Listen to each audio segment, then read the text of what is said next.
الرحمن الرحيم. اللهم صل وسلم وبارك على سيدنا محمد. ازيكم عاملين ايه؟ يا رب تكونوا بألف خير.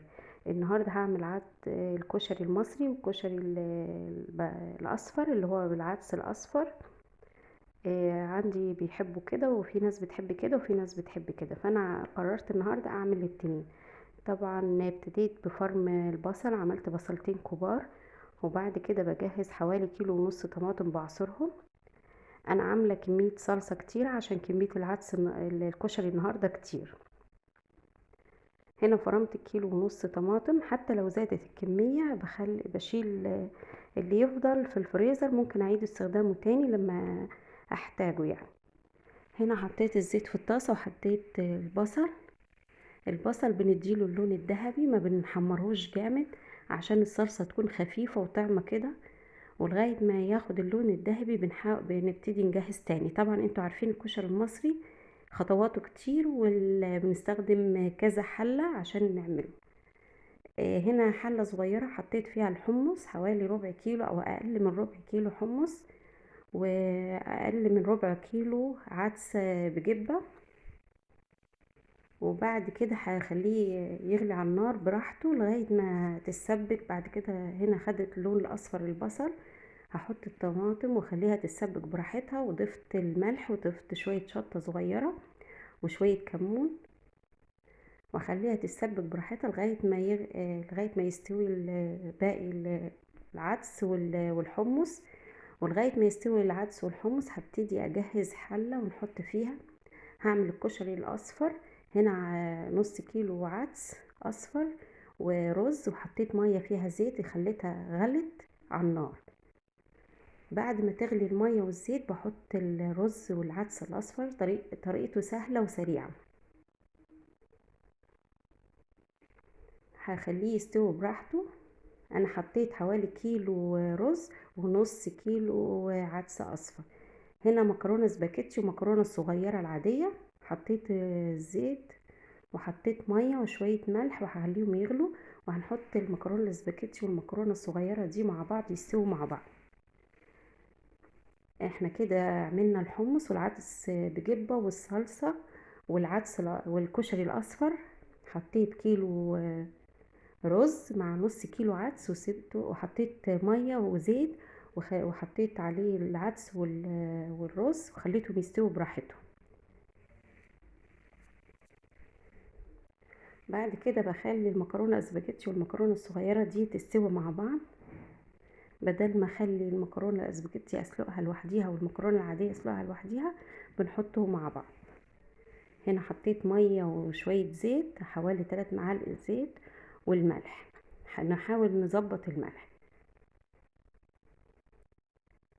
احنا عارفين الكشري المصري ده بياخد وقت كتير وكذا حلة بنستخدمها، بس الاولاد بيحبوه. هنا المكرونة استوت. انا بسيب شوية مية فيها، ما بخليهاش تشرب المية بتاعتها كلها عشان ما تتعجنش ببعضيها وتقعد كده مفلفلة لغاية ما نستخدمها. كده جهزنا كله. هنبتدي نجهز البصل. شايفين البصل مقطعينه بالشكل ده جوانح زي كده. بعد كده عشان يكون مكرمل كده ومقرمش بضيف حوالي معلقتين كبار نشا. بنقلبه كويس في النشا ده بيخليه مقرمش وما بيشربش زيت خالص، وزي المحلات اللي بنشتري منها الكشري بالظبط، بيكون مقرمش كده ومكرمل، طعمه جميل خالص. هنا حطيت انا عامله حوالي بصلتين كبار، قطعتهم جوانح زي كده وضفت لهم معلقتين نشا. هنا جبت طاسه وحطيت فيها شويه زيت حلوين كده، حوالي 4 معالق زيت، وحطيت البصل. هنا ما ضفتش الملح. بعد شويه اول ما يبتدي البصل يدبل بضيف الملح عشان الملح بيخلي البصل بينزل الميه بتاعته، فانا عايزاه يكون مقرمش. عشان كده اول ما يدبل ويبتدي يدخل في مرحله يبتدي يدبل زي كده يعني، اروح احط شويه ملح.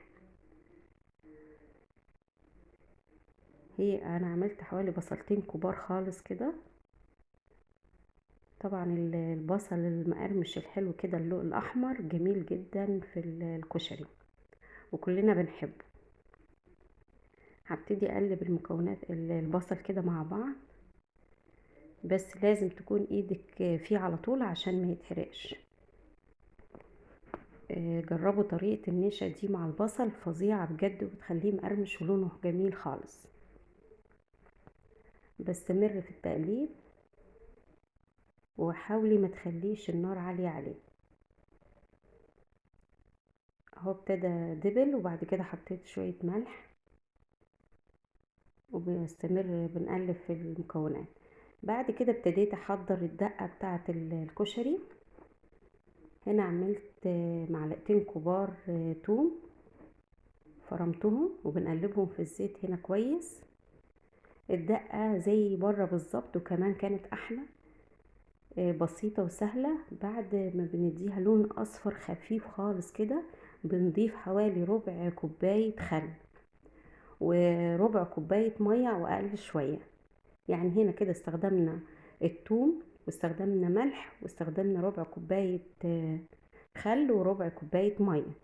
الدقة بسيطة وسهلة وما بتاخدش اي مجهود وسهلة جدا. ابتدى اللون يحمر شوية البصل، برضو بنستمر في التقليب لغاية ما ياخد اللون الاحمر الجميل المقرمش. اهو كده الدقة الثوم خلصت كده جاهزة، وريحتها وطعمها احلى بكتير والله من بره. واللون البصل زي ما انتوا شايفين اهو جميل خالص خالص، وكان مقرمش بشكل رهيب، كان جميل جدا بجد والله. بعد كده هبتدي اجهز دقة الشطة اللي زي ما بنشتريها بالظبط واللون الاحمر الحلو. هنشوف هنعملها ازاي. بجيب الطاسة وبحط شوية زيت كتار كده شوية. دقة الشطة بتاخد زيت اكتر شوية. بعد كده بحط معلقة ونص كبيرة كده شطة، معلقة كبيرة ونص شطة، وبقى نقلبها في الزيت اهو. لونها بيكون فاتح بعد ما تتقلب في الزيت كده وتاخد نار، لونها بيغمق شوية. وبعد كده بنقلب هنا كويس عشان ما تتحرقش معانا. احنا ما نكترش لان في الاغلبية الناس ما بتحبش دقة الشطة، فاحنا نعمل كمية صغيرة على قد اللي بيحبوها. بعد كده بضيف معلقة صلصة من بتاعة الكشري عشان يديها اللون الاحمر الجميل كده زي اللي بنشتريها من بره او بناكلها بره في محلات الكشري. بنقلب الصلصة كده كويس مع الشطة، كان طعمها زي بره بالظبط، كان جميلة خالص. زي ما انتوا شايفين بنقلبها، شايفين اللون بتاعها جميل خالص. وبعد كده عشان نخففها ممكن نحط شوية مية عشان تكون خفيفة، ونحط زي ما انتوا شايفينها كده بنخففها بشوية مية صغيرة كده مش كتير. حطيت شوية مية، شايفين لونها زي بره بالظبط وطعمها جميل. هي دقة الشطة دي بتخلي الكشري طعم كده جميل. ممكن اللي ما بيحبهاش يحط حاجة بسيطة عشان طبعا الشطة كتير، معلقة ونص كتير قوي. بعد كده خلصنا كده جهزنا كل مكونات الكشري. بعد كده هنبتدي نغرف. انا عاملة كمية كبيرة النهاردة، وطبعا انتوا عارفين كمية المواعين بتاعة الكشري. اهو الكشري المصري زي ما انتوا شايفين طعم جميل جميل بجد. حطيت الرز العادي والبصل المكرمل الجميل ده المقرمش، والمكرونه الاسباجيتي والمكرونه العاديه الصغيره، والعدس بجبه والليمون. وده الكشري الاصفر كان طعمه جميل برضو، وعليه البصل المكرمل المقرمش ده.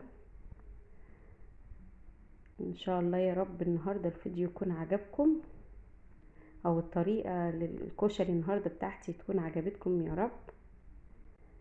كان طعمه جميل خالص خالص، والحمص استوى. وبعد كده قدمنا الكشري وهو سخن. اتفضلوا معانا، يا رب يكون الفيديو عجبكم، واذا عجبكم ما تنسونيش باللايك والشير والاشتراك في القناة، والى اللقاء في وصفة تانية، في رعاية الله.